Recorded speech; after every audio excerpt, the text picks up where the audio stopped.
Nerd Academy podcast is released weekly at 12 p.m. Eastern Standard Time, available on our website at www.thenerdacademypodcast.com and wherever you listen to podcasts. You can find the Nerd Academy podcast on Facebook, Twitter, Instagram, and YouTube.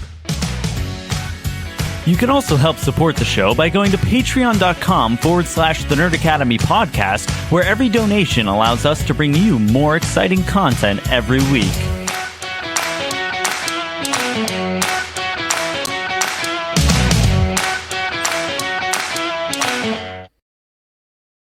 Good morning, class, and welcome back to the Nerd Academy podcast, your source for nerddom news and commentary.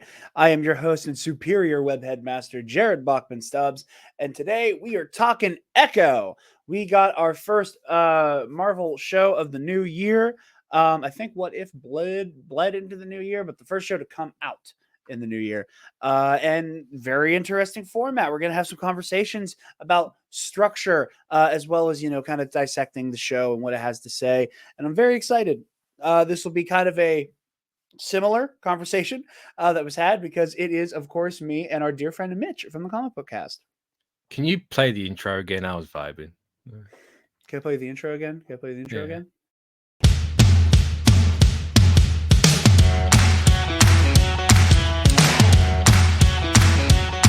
The Nerd Academy podcast is released weekly at 12 p.m. Eastern Standard Time, available on our website at www.thenerdacademypodcast.com and wherever you listen to podcasts. You can find the Nerd Academy podcast on Facebook, Twitter, Instagram, and YouTube.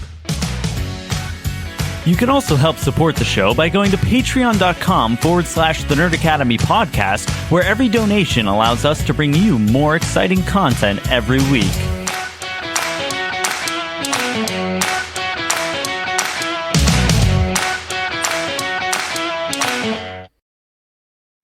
I appreciate it. Thank you. Yeah, honestly, I was only going to let it play for like 3 seconds, and I was like, I was expecting that. I think it's going to be much funnier if I actually just let the whole intro play again. Yeah. You guys keep an eye out on the ComicBookCast YouTube channel, because Mitch and I did a review over there as well, so check that out as well. I should be up either Friday or Saturday. Friday or Saturday. Okay. Well, you might get a 2-for-1, because I'm dropping this tomorrow and we're recording this on Thursday. Ooh. So I will say, I made a joke that was like ready to have an identical conversation, but I don't think we'll have an identical conversation. I think we'll have an interesting conversation still. I think we've been quite good with mixing it up. I think we have, actually. I think I've leaned on the crutch of adding another person to get more of to just add like another layer. Yeah. That's why I had Trey on as well when we did our Loki season 2 review over here. But we're doing a daytime recording, which is a little bit more difficult to book a guest for. But I'm very excited to talk about Echo. I thought the show was fascinating, and we also just have a different format of talking about this stuff over here, so it'll be a good time. But before we jump into all of that, folks, you know the drill. Sunday's Bloody Mary has the most badass Bloody Mary accoutrement in the multiverse, with their 3-time award-winning spicy Caesar mix, as well as their mild and traditional mixes if the spice ain't for you. They also have their award-winning pickled dilly beans, okra, and asparagus if you want to garnish that bad boy and get nasty, and salt that rim if you freaky. As I have said more times than I can count, as a former bartender, the son of a current bartender, know how to make a mean Bloody Mary from scratch. And let me tell you, I prefer Sunday's Bloody Mary by a country mile. It's a great flavor. My personal recipe. One of these days, when I have the time and the space to do it, I am absolutely going to just record an ad of me making my preferred Sunday's Bloody Mary, because I like to take pickle vodka. It's a PA made one. Throw that in there with the sundaes. I put some pepperoni juice in there, garnish it with some pepperoncinis, the pickled asparagus. All that fare is damn good, and it is my favorite Bloody Mary by far. So use the link in the description down below and use code TNAP, TNAP, at checkout to get 10% off your order and help out your favorite nerds while you do it.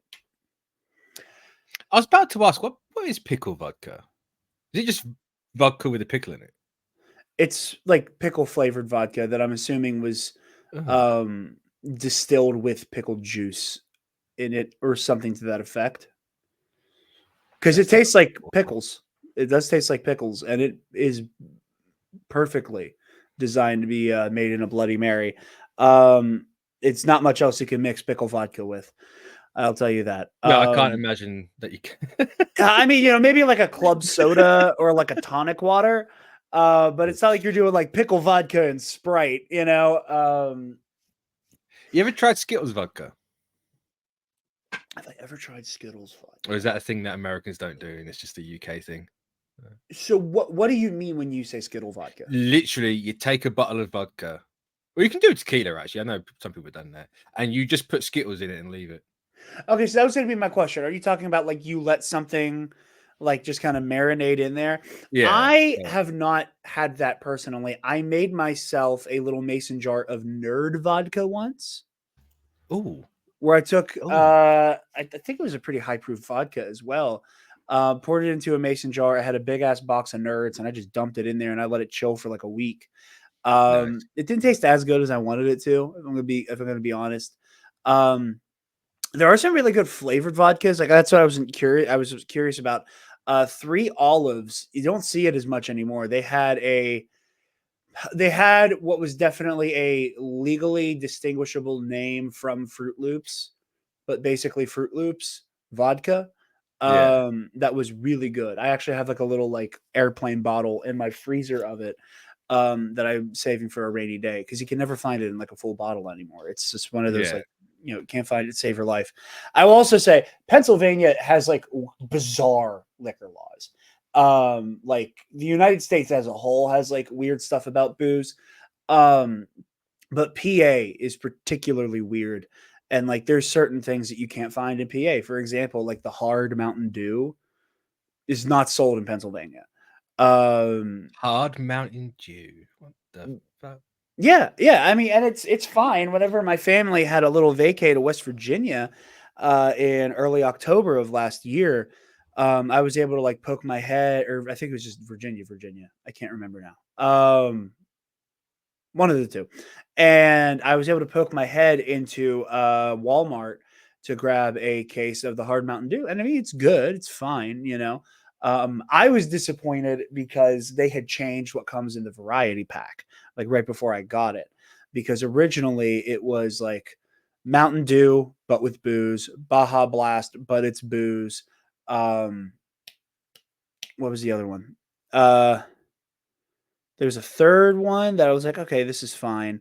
And then it used to be Code Red, but they changed it to Livewire. I can't remember what the third one was. It was Mountain Dew, it was Baja Blast, Livewire. Oh, and it was the watermelon one. It was Major Melon. So it was like all of those. And back when it was still the Code Red one, that's the one I really wanted to try because it's my favorite. But nonetheless, it was not available. But yeah, pickle vodka slaps. If you ever find a bottle, I do recommend it. It tastes good, like straight up, put it on the rocks or whatever. And then, like I said, it is so good and bloody. Yeah. Paris. Do you have Jaeger bombs over there? Oh yeah, yeah. Rigger and Rebel. Hey, Red Bull Monster, whatever you want. Yeah. What about a baby Guinness? Baby Guinness. Yeah. What are you Tia describing? Maria and Bailey's. What was that? Tia Maria and Bailey's.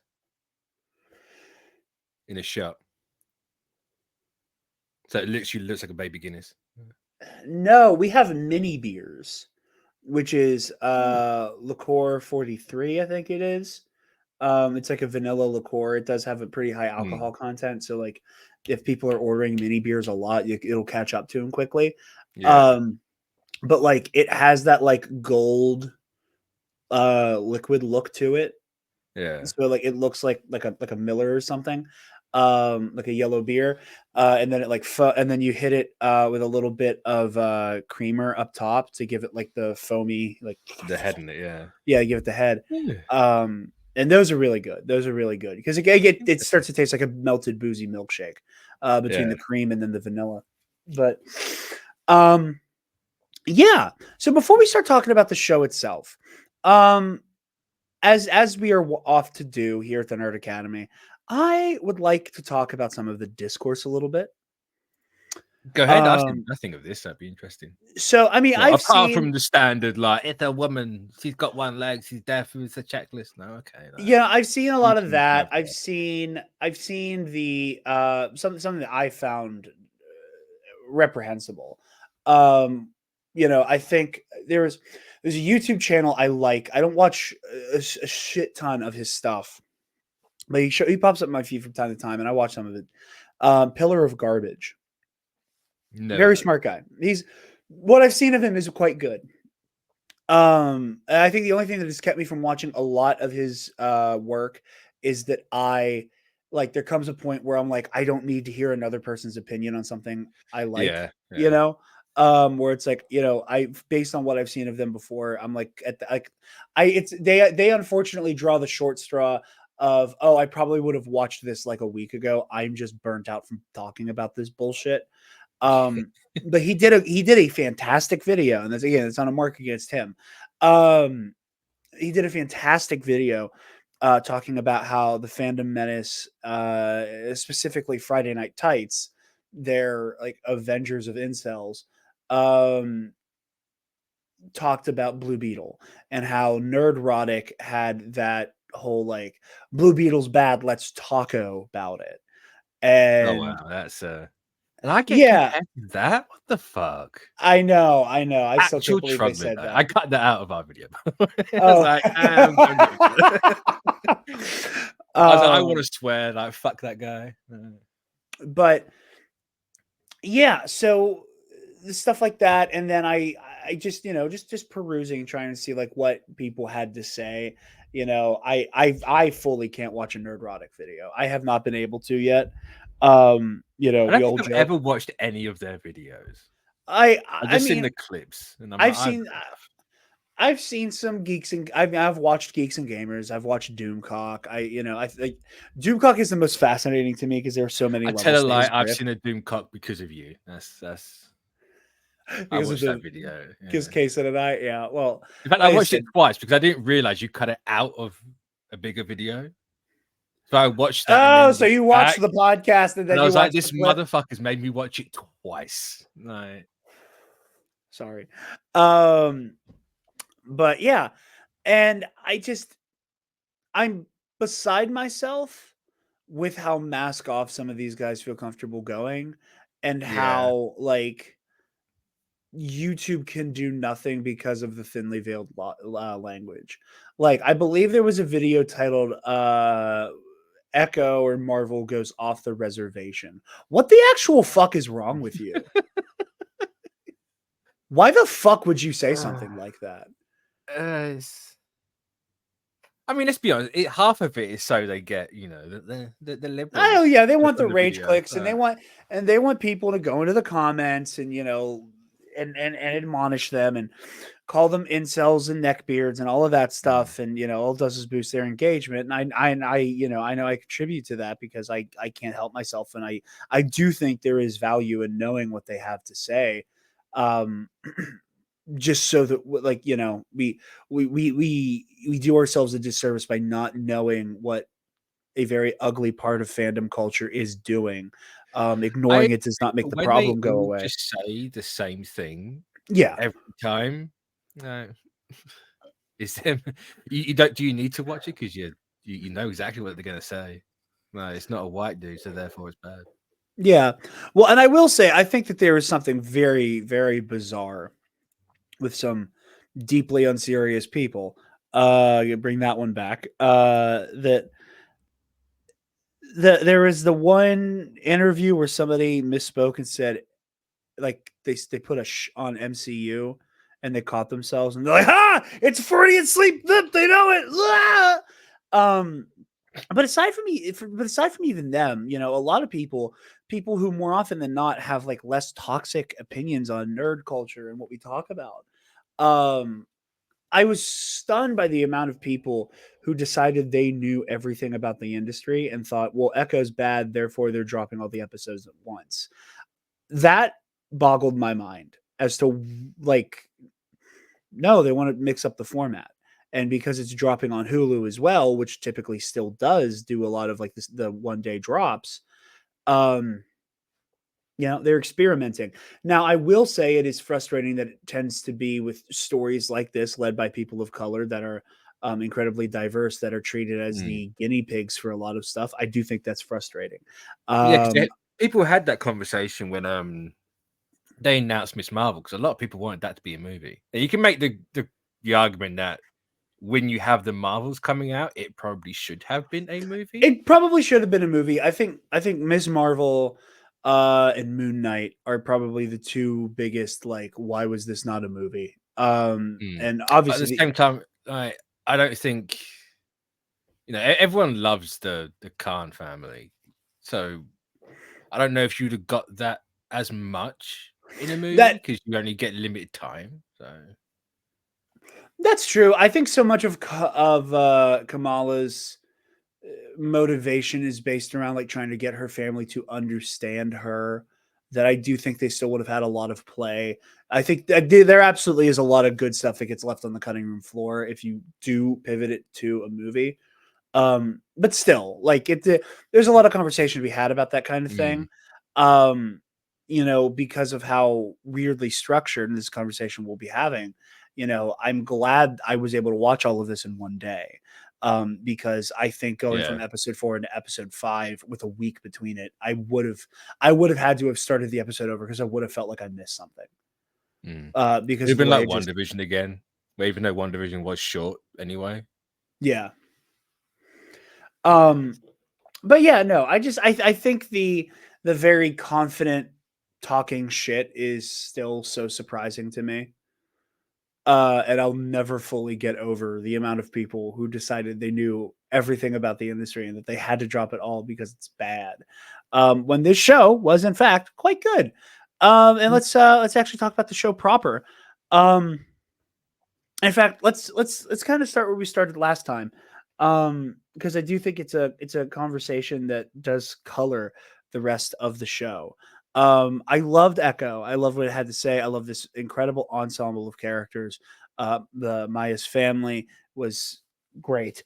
D'Onofrio, it gives one of his best turns as Wilson Fisk here. Um, the structure is mind-boggling. And it was kind of the big sticking point we have in the CBC version of this conversation. That we were like, well, it feels like something is missing between the penultimate and the final episode. And I'll let you take the lead on this one again.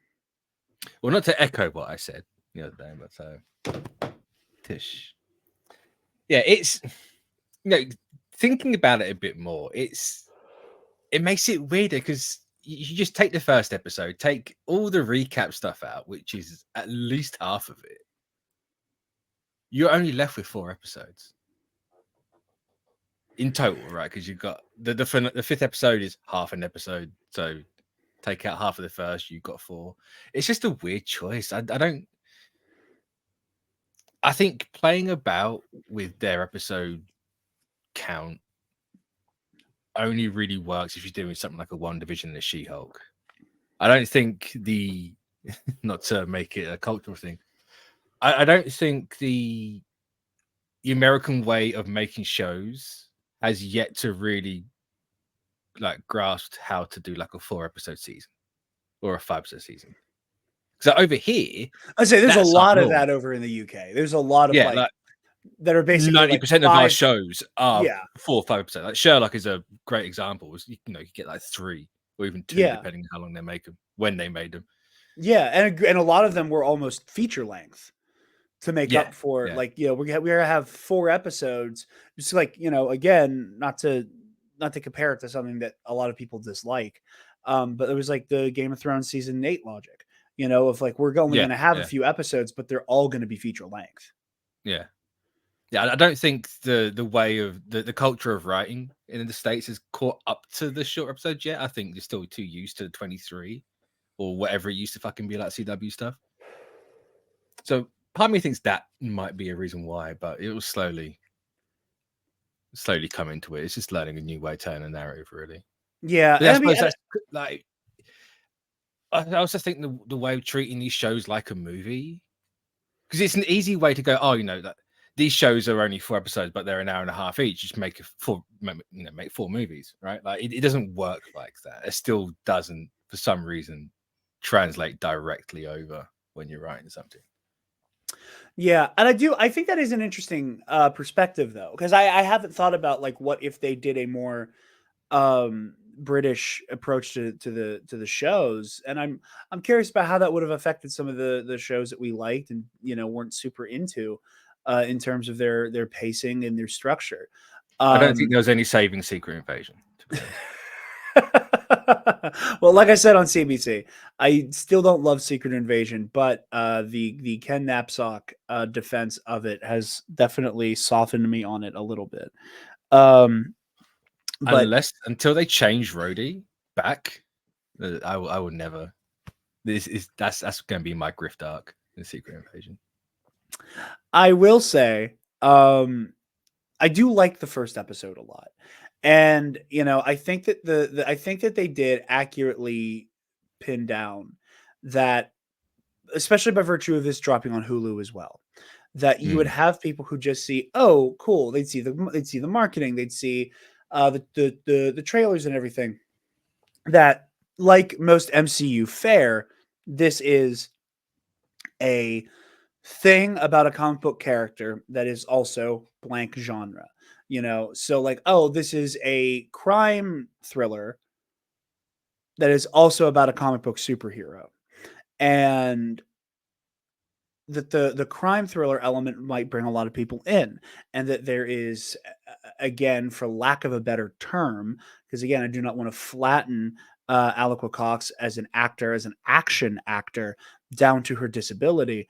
There is an interesting, oh, you have a deaf amputee doing like John Wick brawls. How does that work? How do you lean into that? How do you do cool things with that?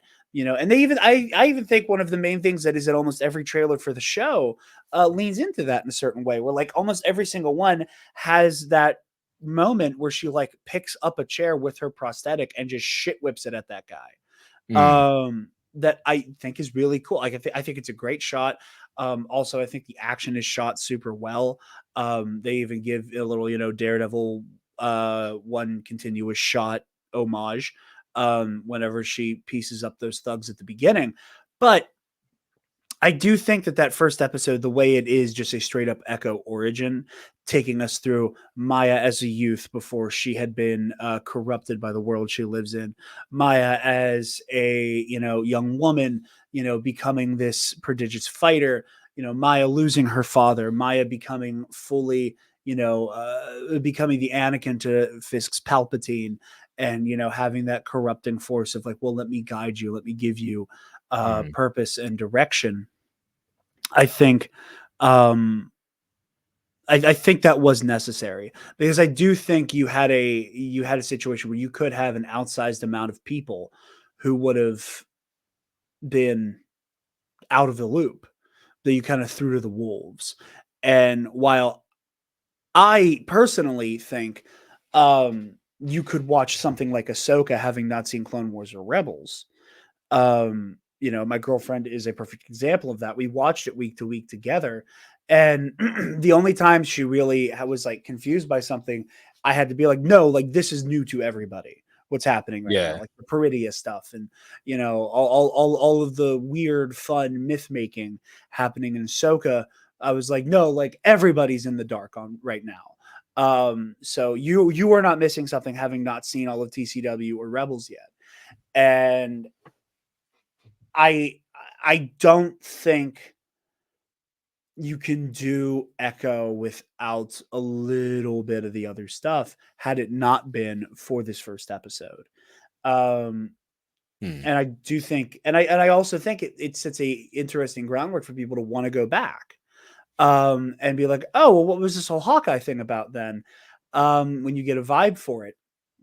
So I do really like that first episode. I think it is very exciting. You also get those extra looks at her relationship with Fisk. It begins a very fascinating arc with Kingpin, where you get to question not only his motivations, but how sincere what he has to say is. And we'll be talking about that as well, because I do think he's a fantastic villain for this show. And then I think it does a great job of teeing Echo up, and for what she's about to do and the journey she's about to go on. I also want to say something that didn't get brought up in our last conversation. This might be one of my favorite title sequences in the MCU. Yeah, no, I thought that I never skipped the title intro ever. Can't do it. No, and I was on Daredevil and watching anime for my entire life. Like, no, I can't skip an intro. If I like the intro, it doesn't get skipped.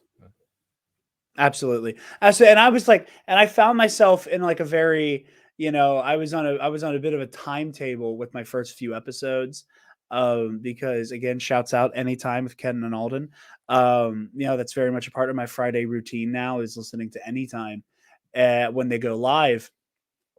And I was like watching the clock. I was like, okay, I can get like one more episode in before Anytime starts.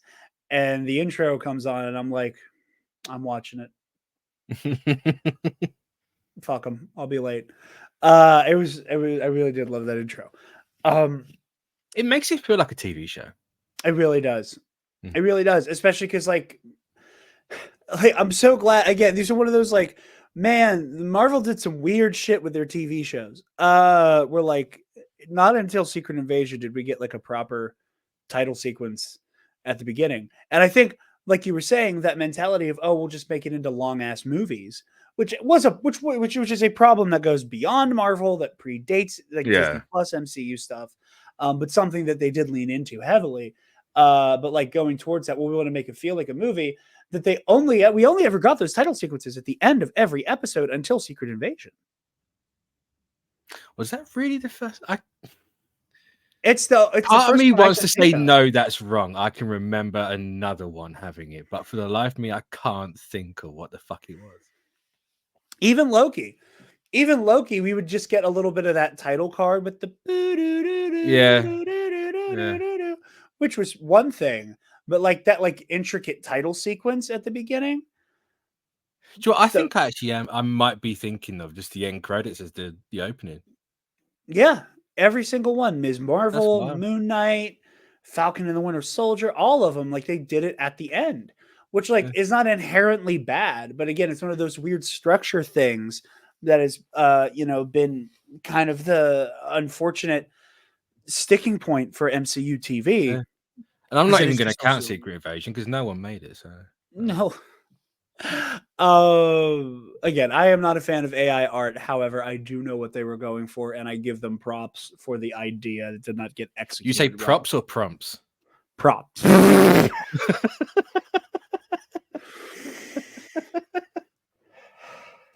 Death to all of them. Oh, God damn it. But yeah, so talking about the structure, you pointed out before, each episode gets shorter. Now, I never really went back to the homepage. It was just a lot of next episode. So I didn't like notice by the number that they were getting shorter. However, I did start to feel it eventually. And by the time I got to the finale, because I watched the first 4, and then my girlfriend came home from work, and then we got food and we watched Dimension 20, and then she went to bed, and then I watched the finale. I felt like even watching the finale only a couple hours removed from watching the show, like I had missed something. Yeah. With how breakneck the finale is. And I'll say, I don't even mind the pacing of the show up to that point. I think it's fine. I think that there is a little bit of wheel spinning with some of the interpersonal conflict. I will say that just I feel like the Bonnie tension kind of goes nowhere. I wish that Yeah, there was more yeah. payoff personally between them, and we're going to talk about how I think you can remedy that. That we do just kind of jump right into the finale, and by the time the finale starts, like shit is happening. And we had discussed, and I agree with you, that I think it needed a sixth episode between the fourth and fifth. So it would be the new fifth episode making the finale six.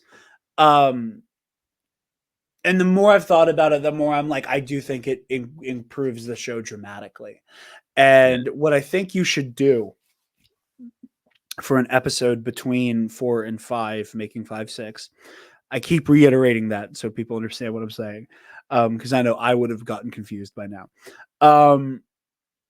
I think if, she leaves at the end of the fifth one,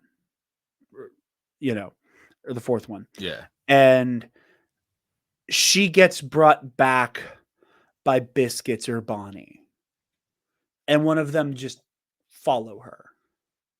Yeah. And they're like, hey, man, listen, I know it's been a while since we've gotten to see you, and, you're doing your own thing and you're going down this like really self-destructive rabbit hole. We need you. We've wanted you for all the time we've lost with you, and you can't do what you're about to do alone. Please, for the love of God, help us help you. And I think, and that was something that I was like, that I didn't mention before, but the more I thought about it, I think that like Maya as a character, has been met with a lot of people, again, well-meaning people in her life through the show, having these moments of, where the fuck were you? Why weren't you there for me? Why were you, where was this? Where was that? Where was this? Or even like Chula, like whenever she's like explaining, like, I could not bear to be around you because of how much you reminded me of my daughter. Maya is constantly faced with people who, like, in her mind, whether she's right or not, or, from a certain point of view, all of that she does feel slighted by, who are asking the world of her now. Yeah. Who are asking her to reconcile with them. And again, and I'm not saying it's like coming from a toxic place. It's just a hard, that is a hard decision and a hard bridge to cross. And I think truly you can enhance that dynamic and make the payoff of the rescue even better if one of them goes to level with her. And I think it should be Bonnie. I think it should be Bonnie, who's like, listen, Chula doesn't know how to explain to you how sorry she is, but we all want you back. And I am asking you, I'm coming to you to offer my apologies for not understanding where you were at. I'm still upset I didn't get to see you, but I am not being fair to you in the issue I actually have here. And I think somebody like actually leveling with Maya, not coming at her from that very like, well-meaning and protective, but still kind of admonishing place, and just kind of like neutrally, deferentially being like, can you please come home and can we please like keep trying to work on this, I think really would have played well. And then when you get Maya home, you can then explore more of the, how do her powers work? What does this mean? And, I think as much as I love the mini memory gauntlet where Maya gets to speak with her mother, I think Chula getting to show Maya that she made her a new suit plays better. I really do. I think you keep all of that conversation and have the mom lead her into the garage. Yeah. Where Chula is like putting the finishing touches on the suit. And and then Chula gets to be like, we can, like, I understand that you need to go to war with Fisk, and maybe I don't like it, maybe I don't agree with it, but I need you to understand that where you go, we go, and where we go, you have always been there, even when you weren't physically here. And I think that like really letting that moment sing of Chula getting to give her the suit, and then after the fact, you know, when Maya is not around, or, you know, maybe even she's there and she gets, you know, she gets her shit rocked in the process. Um, then you have Fisk's men kidnap Chula and Bonnie. And then you get the stuff with Henry taking on terrifying bald guy at the powwow. Um, I think because again, and I think a lot of them getting to be together leading up to either coming immediately after or leading up to Maya being shown her new suit that Chilla made. Um, that getting to explore the powers would also be really important, because I sincerely am not 100% sure how it works. And I hate to do the show didn't explicitly explain to me all of like the specs of her powers. You know, I was not given a character sheet with a description and a duration time and an effect list of her powers, and therefore it was bad and I didn't understand it. The powers are like really weird and unexplained, and I understand that like I'm willing to say that as a white guy whose biggest exposure to Choctaw culture happened in these 5 episodes, maybe there's a nuance I'm missing, and I will happily admit that and preemptively take that L perhaps. Yeah. That's what I'm hoping for. But I think even if that is the case, just the fact that not everyone can figure it out from what they're showing, they didn't do a good job with it.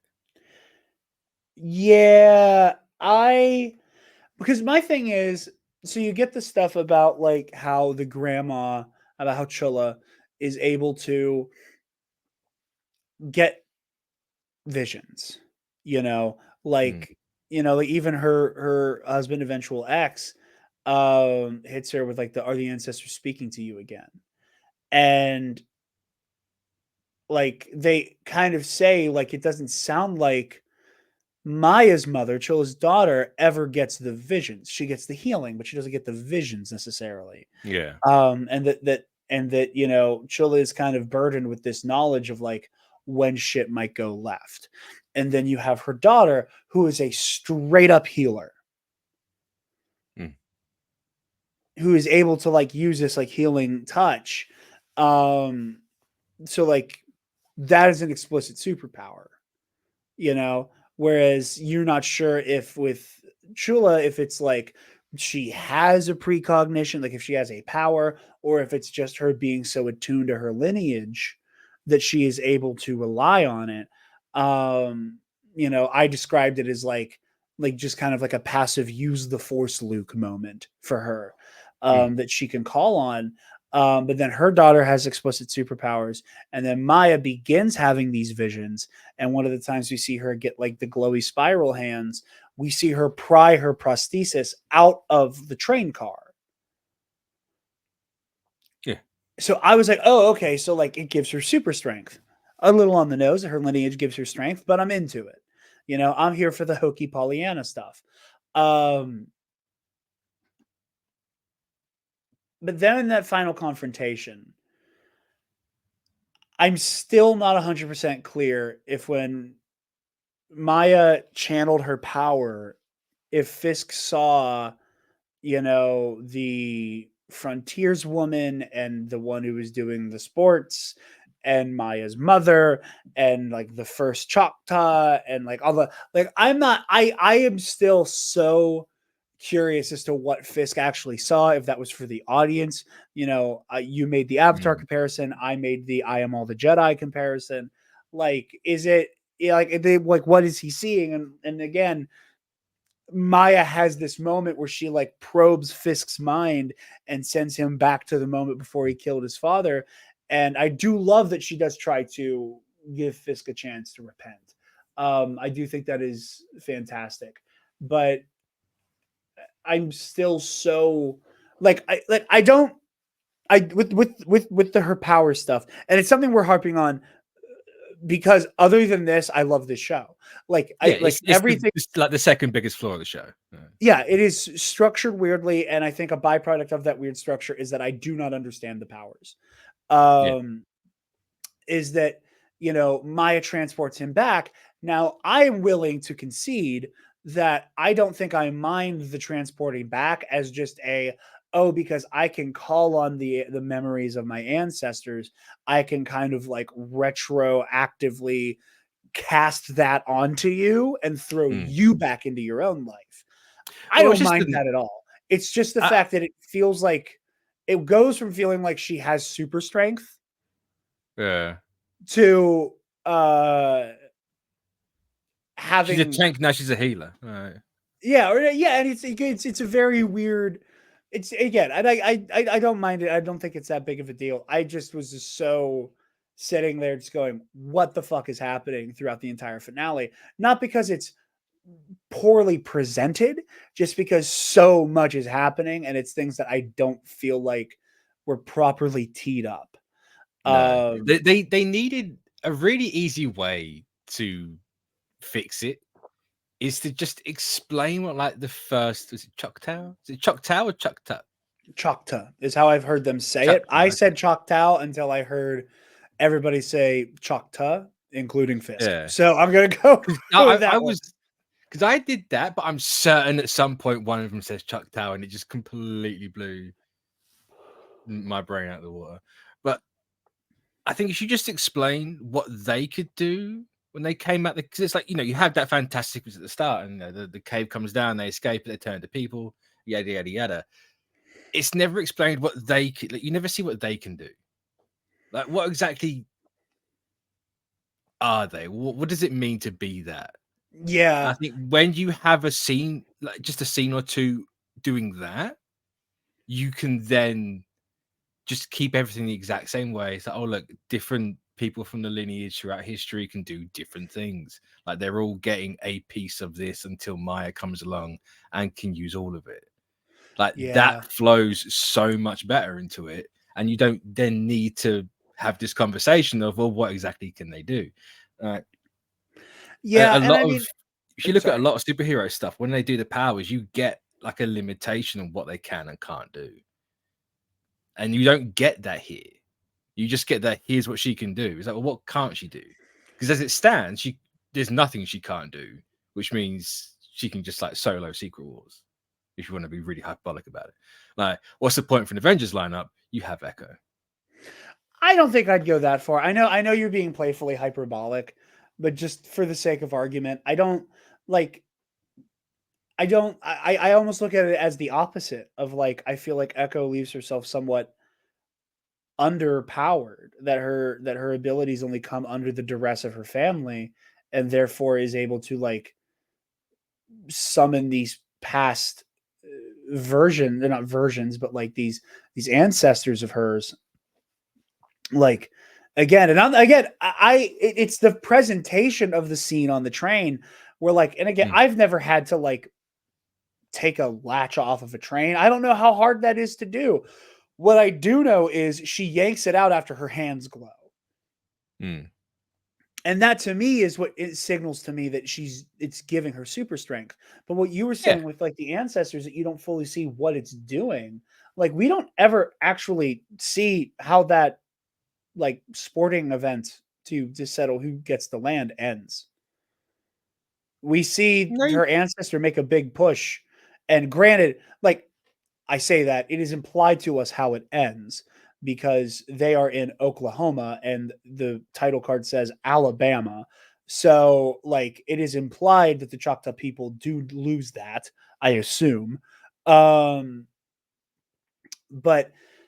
like, we just see her have her flashes, and then she gets like, you know, that moment of cunning, and they just explain it as cunning when they throw back to her.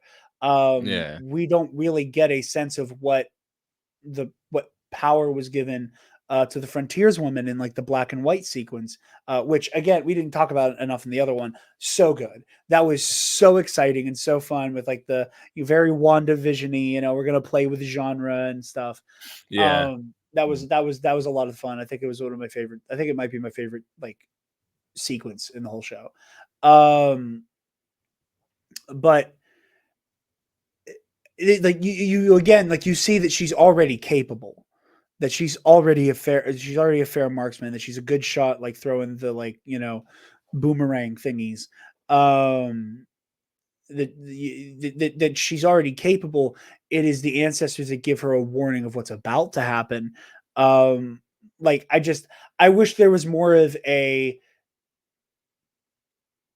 like you were saying, like a focus on here's what it is doing, because it comes Yeah. at these moments of the hands glowing, and then they do cool shit. But like in the Frontiers woman's case, she was already doing cool shit. And in the game to decide who stays on the land, like she was already a pretty good athlete. Like what was the boost that was given, And again, I wish we got more of a concrete answer there, because it does seem like a very limited scope of power, and I want to know what that scope is and what it means she can do. I understand not wanting to lean into, again, like, I correct me if I'm wrong, I think Echo kind of falls into like the superhuman kind of general pool a lot of Marvel heroes fall into, where a lot of people's powers are just, they're stronger than your average human, they're faster than your average human, they're more this, Yeah. where it's like Daredevil or Captain America, where like it's not like like comparing Captain America to Spider-Man. Captain America does have super strength, but he's not as strong as like Hulk or the Hulk or Thor. See, I think Captain America's like he's like a Batman. He's like a peak human. I think that's what he's supposed to be. Because he's not you put him and Spider-Man together, Spider-Man's lifting a lot more. Well, of course, I'm saying like in terms of like, but we have like this defined, like Spider-Man has like the adhesive, like the spider sense, like the superhuman agility, all of those things, where Captain America is incredibly strong. Like the dude's picking up cars sometimes and stuff.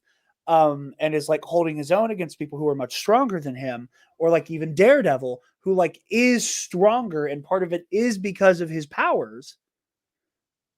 But like, Daredevil's not lifting cars. Like, is Maya falling into like a Daredevil type style of power set, where it's like all of this stuff is cranked up super high for your average Joe, but also you're not picking up cars, but also you're not running up walls. I just wish I'd assume, because we never see the super strength again, right? It's just literally all the strength. Like she takes her leg out and that's it. Right? Yeah, she never uses that specific thing again. So I think from that you could probably put her in between like a Daredevil and a Captain America. Yeah, and again, it's not necessarily that I'm trying to power scale her so much as it's like, oh no, it's just... I wish I knew what it did. Unless the power is like it manifests in what you need in that moment, which I think is beautiful. Again, I think it leans super hard into like, your family, the metaphor of your family should always be there to support you and will meet you in your times of need. And that is exactly what Echo needs to learn by the end of this story. And she does learn it. See, therefore it's limitless and she can solo sequels. I don't know about that. If it's exactly what she needs. Like I said, that even those kinds of very poorly defined powers still have their limits. Yeah, I'm a person where I don't care how strong someone is. Like they're always going to be as strong as the story needs them to be. Yeah. If Cap has to punch a Hulk, or Sam Wolves has to go knock out a Hulk, he's going to knock out a Hulk. As simple as that. But yeah. So on that, moving over to round out the conversation here, I do want to talk about Wilson Fisk.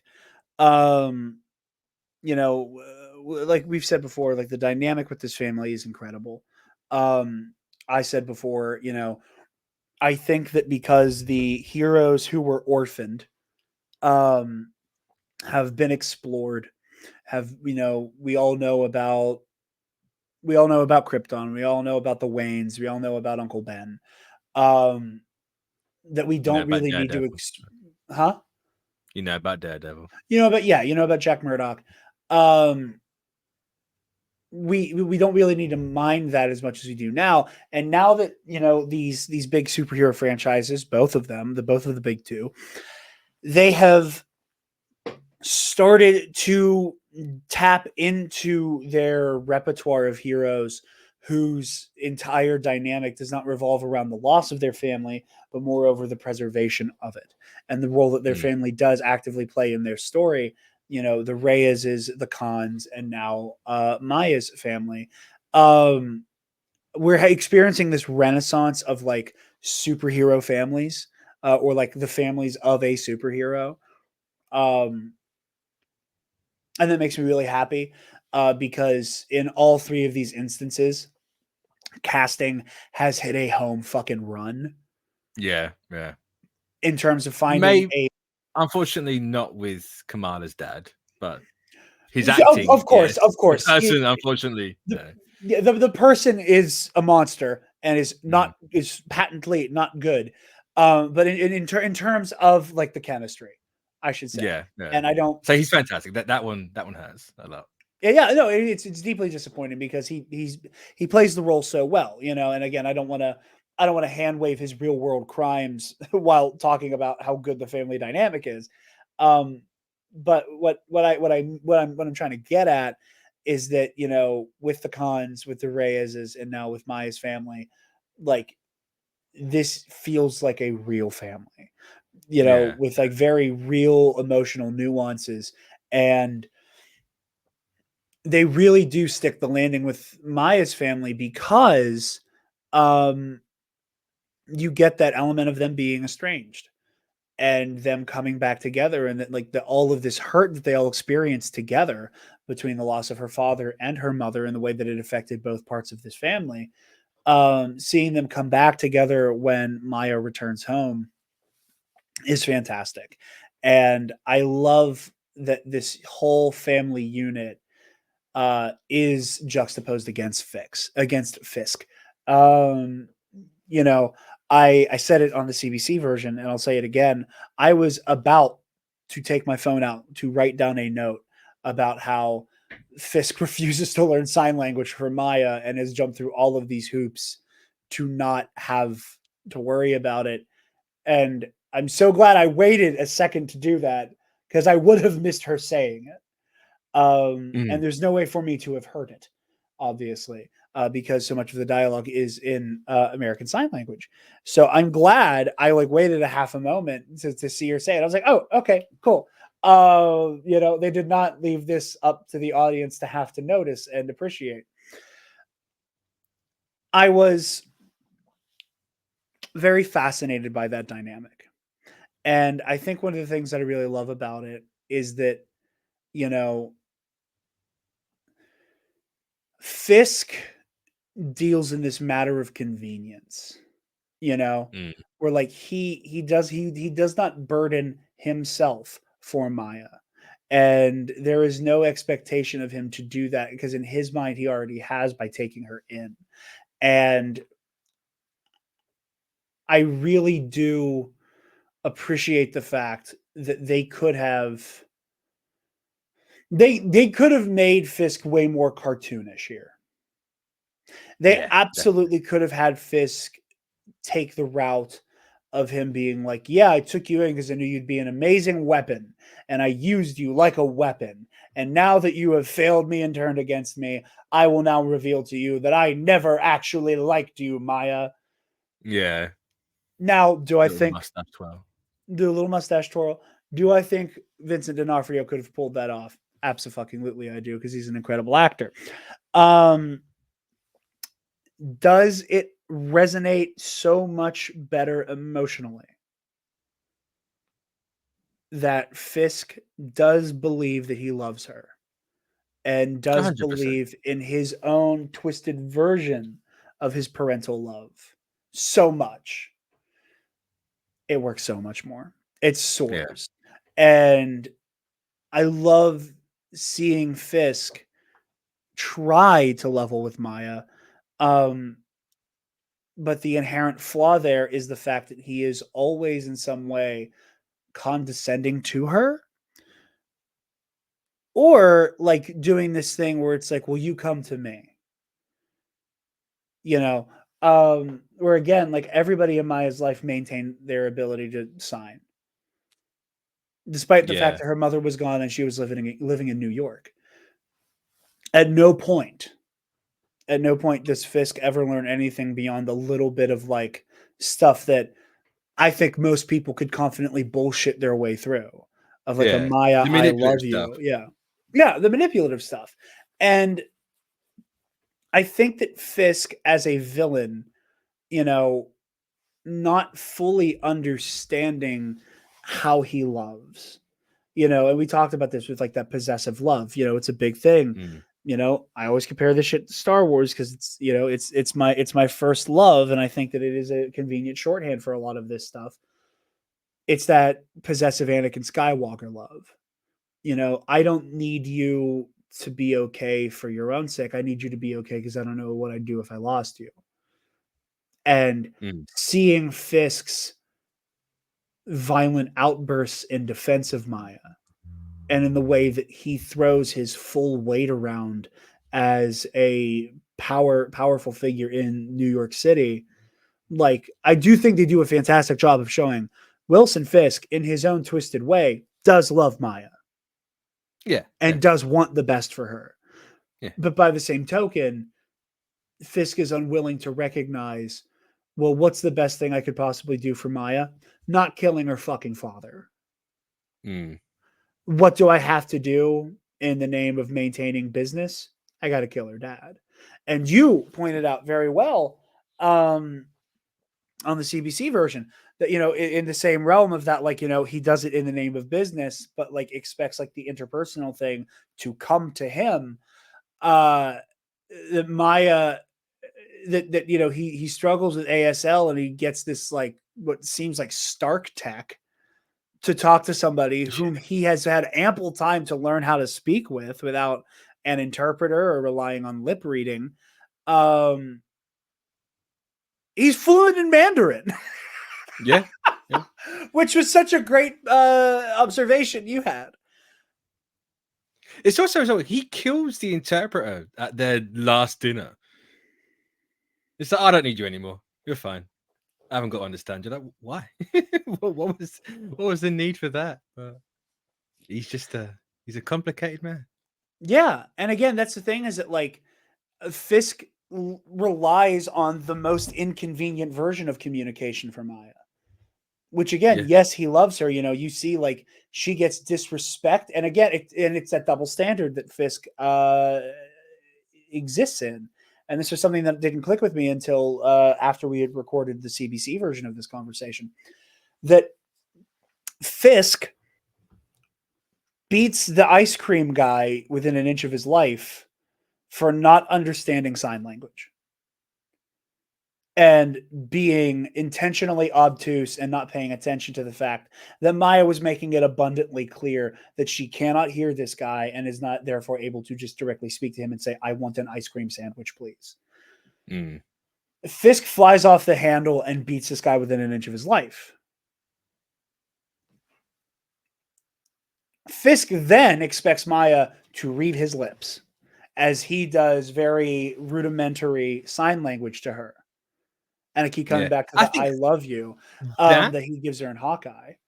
that falls down completely in the lap that he's on the spectrum. That weird, like, whether he's just autistic or he has autism and ADHD, we don't know. They never obviously specified if he is or isn't. It's just abundantly clear that he is. There's that contradiction that works in the brain, and it would lead to something like that. If you have this heavily traumatic 10-year-old who killed his dad with a hammer, Yeah, I can understand why you would end up to something like that. And I think that really helps the argument that he's not intentionally malicious to Maya. yeah, not intentionally malicious to Maya. I do think that, like, I'm trying to find the right way to phrase this. I agree with the reading that Vincent D'Onofrio's Wilson Fisk is on the autism spectrum. No one I will ever very tell much, me so. I very much agree with that interpretation. I am hesitant to chalk up the double standard of how he treats people around him to kind of come to him, at least in the Maya circumstance, just because I think it is meant to outline that even though he does love her, he is incapable of relationships that are not in some way transactional. Even his relationship with Vanessa is deeply transactional. Oh yeah, but it's Is just it? that it's not. I'm Say trying to what you think were how going to to put say. it. Oh, okay. I'm just Well, trying, just trying to put it into words. It's because I can really think it's always down to that contradiction because that always happens. yeah, It is just an inherent thing. Like it's not that he's incapable of it. It's just that's the way it tends to go. Not obviously not in the kingpin sense, but in the more doing one thing and saying another. Being annoyed at someone for not understanding something and then not understanding it yourself is very much an inherent thing. Obviously, they're yeah, just playing it to an extreme here because he is supposed to be a villain. Whether yeah. you can roll your eyes at the villain's autistic, again, of course, or the autism person's is a villain. That's up to you, but I No, think it it's is a just an it is a inherent very thing. interesting dynamic, and I do think that the main cast here of just kind of pulling a handful of people who have all interacted in this narrative of Clint Barton, Maya Lopez, Matt Murdock, Wilson Fisk. Like, you do have this pool of people who are all dealing with either some form of disability or neurodivergence. Mm. Um, I do think that is very fascinating to explore and to divine metaphor from those interactions. I think offers a lot up. Yeah, But also, like, there's a softness to Kingpin that I do love seeing here. Like, I think one of my favorite very subtle Kingpin moments is the way he's praising Maya for how she held up against Daredevil. Like, yeah, yeah. because Like you this get guy like, just took down X amount of people. Like, well done. well, because the thing I love about it is you get the obvious Kingpin loves this person and therefore is capable of absurd violence in their name moment where he Mm. beats the ice cream guy within an inch of his life. Then that was in all the trailers and stuff. So that's the expected Kingpin loves you beat. Yeah, The surprising one is the way that he is visibly proud of her. That yeah, he's like, you held your own against them better than anybody I know has ever been able to. Well done. That, like, he's happy. He's like, wow, Mm. like, you didn't beat him, but like, holy shit, you didn't get like knocked out. You didn't suffer permanent brain trauma.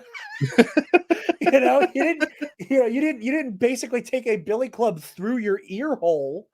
What do you mean you don't need like facial reconstruction surgery? Like, well done. Yeah. And also, on the topic of the Daredevil fight, I've seen, again, it's mostly the usual suspects saying it's a bad fight. You're fucking wrong. It's a I'm great shocked. fight. And again, one of the moments that I'm really glad that could have been played for laughs, and I'm really glad they played straight, was the moment that Matt goes to do what he thinks will be a incapacitating blow to like blow her leg out with the billy Yeah, club, and you just get that ping, and he goes, the fuck, and then the fight keeps going. Like, yeah, it's funny to describe it, in the same way that, like, you can make a lot of fight choreography funny in hindsight. But I'm really glad that there wasn't like a ping, zoom in, he makes a face, and then he gets hit. Like, I'm glad that yeah. fight just kept moving. Like, it was They a didn't play great the beat. laugh track to make sure you got that. It's actually funny. It's like no, it's Yeah. situational. It's funny. Carry on. Yeah. Like, they did not try to make it a LMFAO. They let people go, huh, and then it kept moving. Mm. But yeah, no, I just really do love Kingpin here, and I do love the fact that Kingpin does have a breaking point.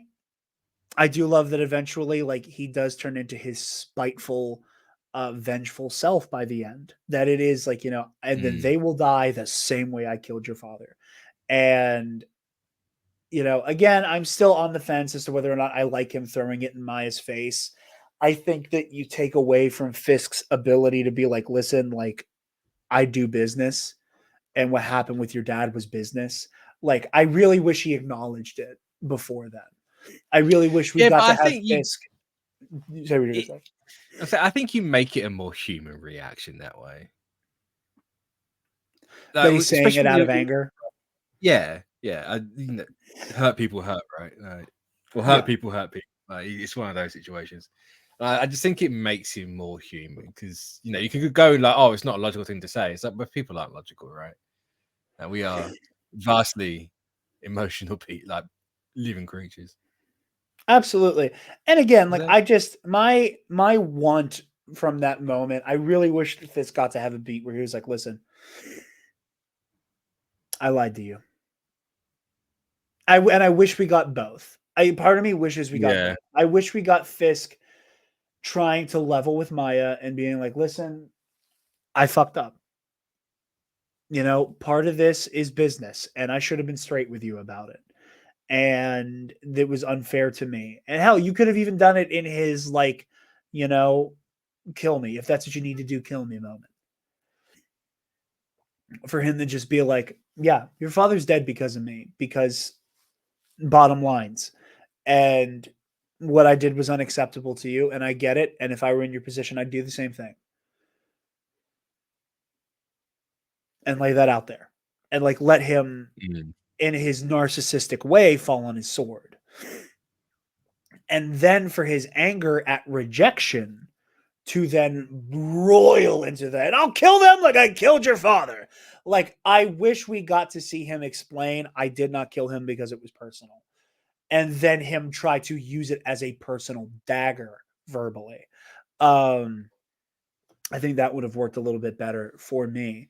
But still, his performance is great. I love seeing this like more tender side of Fisk. And the thing that I think that works so well about it is that that beneath that tender veneer, that violent lunatic is still there. Oh, 100%, yeah. And you never know when he's gonna just snap. He's always on the edge. Yeah. And the whole stimming with the fingers, like that's 100% a signal for that. Like he's trying to keep himself in check. He's like, no, if I don't do this, I will absolutely be off the rails all the time. Absolutely. And again, they even give him some like really human funny beats as well.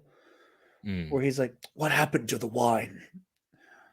And then he brings up I love how he talk. I don't know where D'Onofrio got the idea for how this version of Fisk is going to talk, but I love just the speech pattern. I think it's fantastic. I do too. It's like instantly recognizable. It made it iconic straight away. And the thing that I also love about it is that I love that every version that we have seen of Kingpin, and granted there's only 2 since then, have not tried to replicate it. Yeah. Like between Liev Schreiber and then the one in the Insomniac games, none of them have tried to speak like this, Mr. Murdoch. Like none of them have tried to do that like very particular affect. That I could listen to D'Onofrio read the phone book in that voice. I will say though, as well, in this, they pulled an Age of Ultron Avengers Assemble moment, but with the "when I was a boy" line. Because he goes, "When I was young." I was like, no, when I was a boy. Right. I know it's a meme, but can you just say it again? Don't make me miss the line. Like, please, just keep saying it. Like, it's the trope now. Like, just okay. I don't want to listen. I don't want to give Wilson Fisk a hello there, though. I truly don't. He already has it though. That's the problem. Yeah, fair. But like, if you try to get away from it, people are going to notice it more. I do also want to bring up, just because like again we're talking a lot of like the we're doing the thing that I think people should do more of and not just talk about action with this kind of stuff. I do need to say though, like the train was thrilling. I do think my favorite fight was the skating rink. Yeah, I have a problem with the train purely because this isn't the humble brag, by the way. I don't know. Right. I got an OLED TV literally a couple of days before this came out. So this is the first Disney Plus show I've watched on that. I don't know if this show was as bright as it was for me because of the TV or because it was just like bright in general. Like it looked a lot more well lit than the other. Oh, shows. let me tell you, I had trouble with it. This was What, through the absolutely entire thing?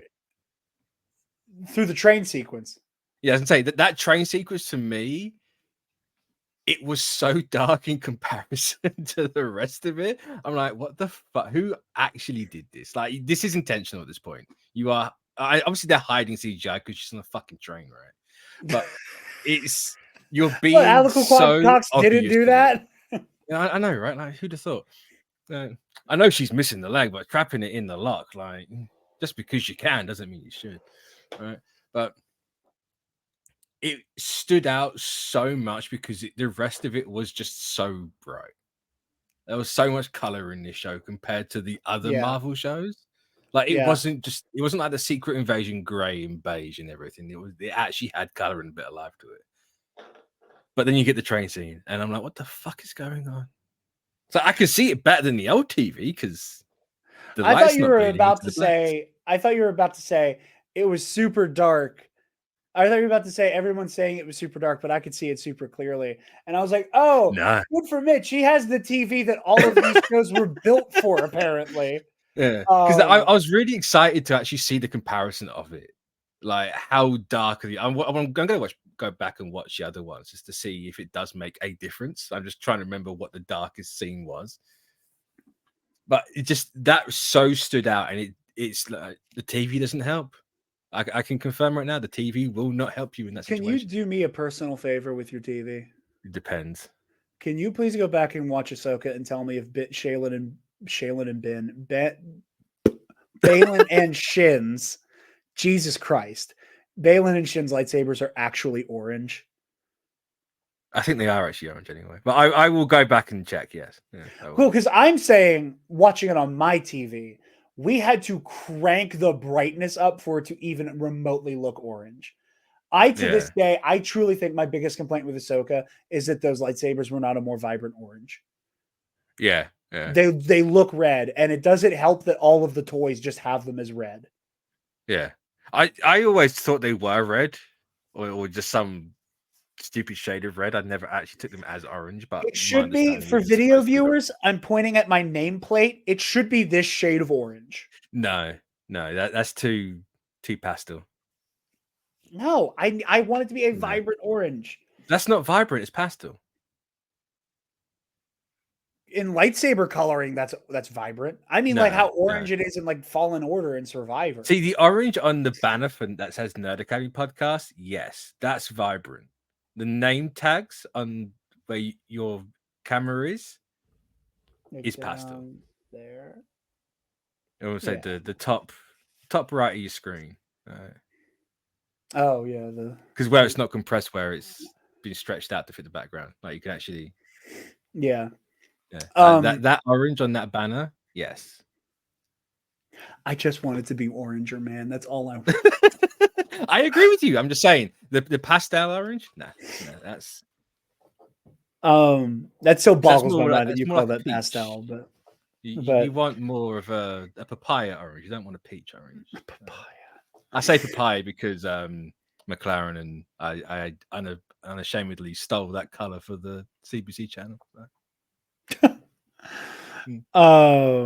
That's funny. I also want to say I always make jokes about how flagrantly I ripped off ComicBookCast.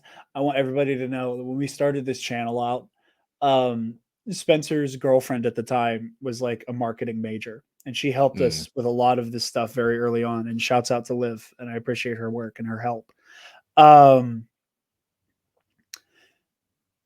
I said I wanted one of the colors to be blue because blue is my favorite color. And because blue is directly opposed to orange on the color wheel, they were like, well, then blue and orange will pair well together. And I was like, okay, cool. And I completely had forgotten that CBC had like the whole orange thing now. And then every time I've made that joke, I'm like, people are really going to think I mean that.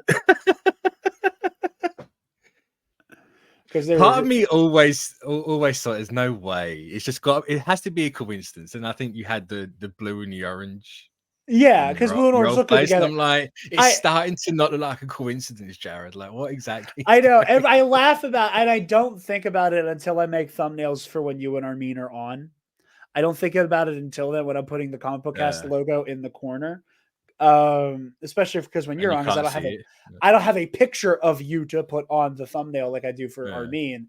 Like I have that one picture of him flexing in his Roosevelts, and I'm like, and that is in every thumbnail from now on when he's on. You're also using the old logo that has people time. Here's a newer logo. There is, yeah. You should I'll send send that you to it. me. The YouTube, right? I made a bunch of new stuff. Oh, when was it? It could be like a year ago at this point, right? The YouTube banner's updated. The thumbnails are updated. But apparently, YouTube's saying about to update the thumbnail, so I mean, it's not. They're kind of now reserved for like our videos and the podcast and stuff. Oh, But- are you talking about the one where it's like the mic with the sound waves and the comic book cast? Yeah. Oh, okay. I just thought I honestly didn't think of that as like the logo. But here's I the had thing. been using the channel icon. Yeah, the YouTube icon, the channel icon, refuses to fucking change. I genuinely haven't actually looked at the channel because of that since it's happened. Because it fucking hurts me so much. I'm like, YouTube, why? It physically irks and hurts and grates. Every annoyance. That's really funny. It's not But funny. yeah. Yeah, Echo, I think, like I said, I think it was fantastic. I was super happy with this show. I think it sets the table very well for what's coming next with Daredevil Born Again. Have you seen the Kingpin set picture that's come out? Maybe. What is it? Take like Trump from Home Alone and just put D'Onofrio's head in it. Because it's the same coat. That long Down coat the on hall Kingpin. and on the left. Yeah, Anyway. it literally just looks like that. I'm like, oh my god, they're really gonna do it. Like, obviously they were gonna do it because why would you not do it with Kingpin at this point? Yeah, and we talked about that on the CBC version, where they're very much leaning into the whole like, oh, he's a fighter, he's a brawler. They're very much teeing up probably a good Trump analog here. But yeah, I think that's all we got. Mitch, where can the lovely people find you, buddy? You can find me in the link tree on the screen if you're watching it, or which leads to the Twitters, the Instas. I can't remember what else is on there. Probably the Threads. I might put the Blue Sky on there. Not that I've used the Blue Sky. I made the account and that was it. Yeah, you can find me there. Find me anywhere. That's how I am with Threads. I have that in my break glass in case of emergency if Twitter implodes on itself any day now. I looked at my Threads last night. I haven't posted anything on there for 14 weeks. And the first thing I posted on there was 28 weeks ago. Or something like that. And I was looking at other people and it's like, wow, this is literally dead. Like no one I follow is using this app in the slightest. I tried really hard to get a meme to take off, and I'm still embarrassed by it that it didn't work. What was the meme? It was in the middle of the night. I was bullshitting on my phone. It was like 2 or 3 in the morning, and I went, "This is funny." So I got a picture on Google Images of like Hulk hands. Yeah. And I said, "Everyone's asleep. Hulk hands on Threads at 2 in the morning." And then I did it for like 2 or 3 days straight, and then it never got any likes. And I was like, okay, no one thinks this is funny. I was like, I thought it was funny, but better than say my first post on Threads was like, how long is this going to be? How long's a piece of string? Nothing. Absolutely nothing. I was like, oh. Speaking of funny though, I'm going to end this off. The absolute worst part of this show. And I'll say this should have been, out of all the stuff that might have been cut, this should have been cut. The final episode where bald guy with the bazookas on the van, right? And he spots, what's his face, pointing the gun at him. And he has that like, yeah, he's like, he's that really stupid reaction. It's like, you have a bazooka. This man's pointing like at most a 9mm right here. Like, what are you actually doing? Like, you're clearly winning this fight at this time. I did really appreciate. Well, I understand that like he probably only has like one round and he's supposed to use it to commit a horrible hate crime. But I also like I was like it felt like they were trying to do like the Willem Dafoe like Yeah, you know. Yeah, it's But- exactly what it felt like, but it came out worse. And out of everything, that's really stuck with me because it's so out of place for the rest of the show. Because you go back to the whole Daredevil hitting the shin and having the like little cartoony pong. They didn't do anything there, so why is he somehow spotted this random one guy in a crowd of people pointing a gun at him to have that reaction when he's got this actual rocket propelled grenade on his shoulder? I read I didn't understand. You have a literal bazooka. What is happening? It's funny. It's like, just pull the trigger and fire it. Like, you haven't got to worry about a single bullet. Especially because the distance between the two of them never really made sense. They seem to play it like he's further away and sometimes he's really close. But that's just me anyway. It was dumb, is what I'm getting at. Echo bad because silly bazooka scene. Yeah. No, just a really weird sentence because like, why did he have a bazooka? Of all the thing, no one else notices this guy on top of this fucking. That was my one. I was gonna say on top of the van, I was like, just like chilling. I will make allowances in a universe where like magic is real and aliens and all this, yada yada yada. I was like, fine, nobody notices the guy with the bazooka, whatever. Like I was like, it's fine, I don't care. But you're not wrong. But yeah, as I said before, I can't say anything publicly just yet, but watch ComicBookCast. You might see a familiar face over there soon. A little bit of sizzle. You guys can find me on Twitter and Instagram at DarkJedi2552. A little bit of housekeeping. Ionized Bastards is back. We are 2 episodes into season 2. Highly recommend it. Episode 2 of season 2 is the best episode we have ever made. It is my new favorite episode. It is fantastic. Everybody has a great moment or two. I love it. It's a Star Wars RPG show DM'd by one Michael McCoy over at the All Remaining Systems YouTube channel. So go check that out. Is that the episode where you deny a guy's right to heaven? Yes, it is. And to figure out what the fuck that means. I just really wanted to say that line. I was like, I need to say it. It's really fun to say. It's really fun to say. Now imagine sitting in your living room and watching the love of your life look you in the eyes like you're on trial and say, Jared, you took away a man's right to go to heaven. It just makes it funnier. And yeah. Like I said, I'm like, I wish I had her on camera saying that. But to figure out how I took away a man's right to go to heaven, you go watch episode 2, season 2 of Ionized Bastards. Also, Epic Confrontations. I have a match on the horizon against Brennan Marr, former First Class League champion. So stay tuned to the In a Galaxy YouTube channel for that. And tonight, as of time of recording, we are recording a exhibition match for Epic Confrontations. Ooh.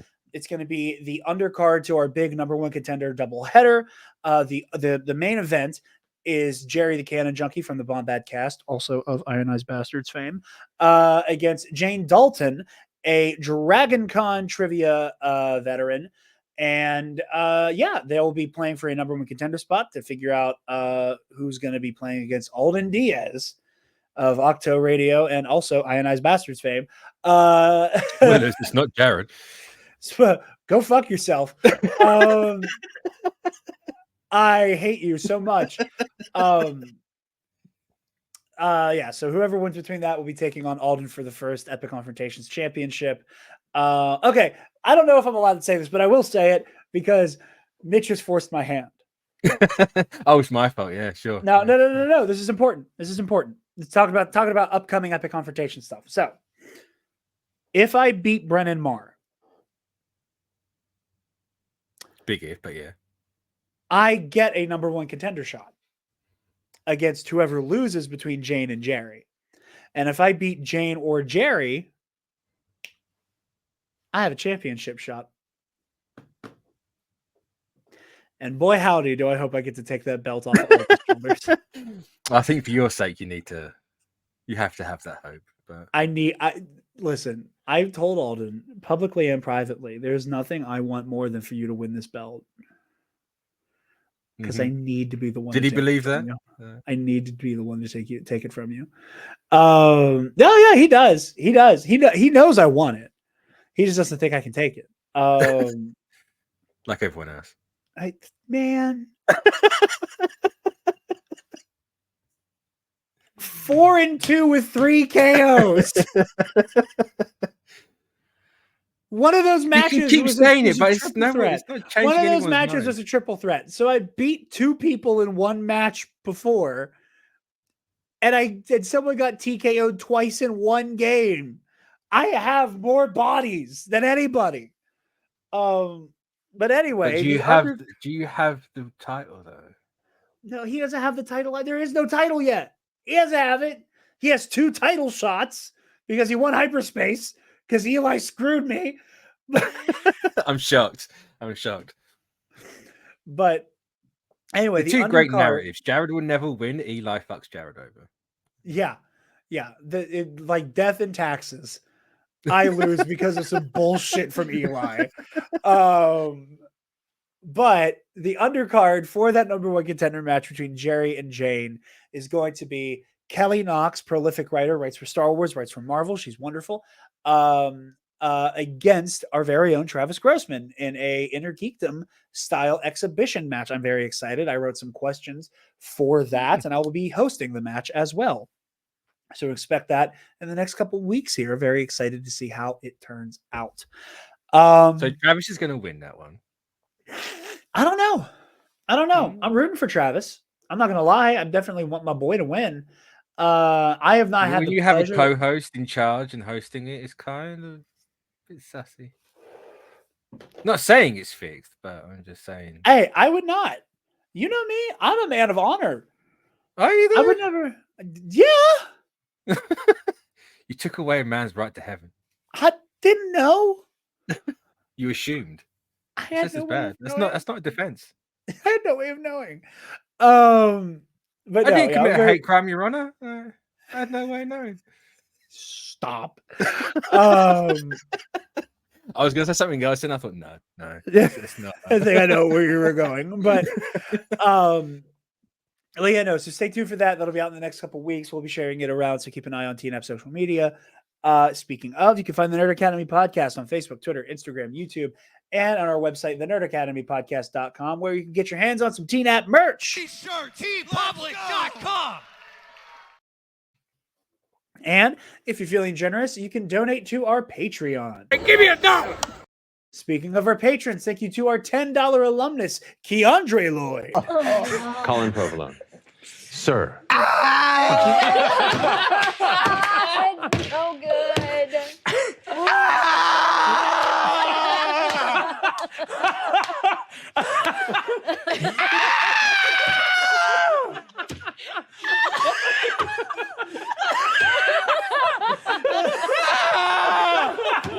Steal yourself, Colin!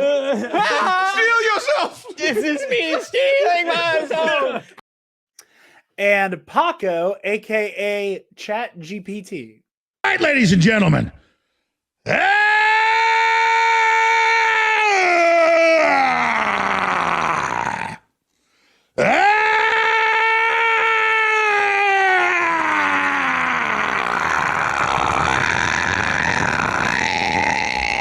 From the front lines of the information war, it's Alex Jones.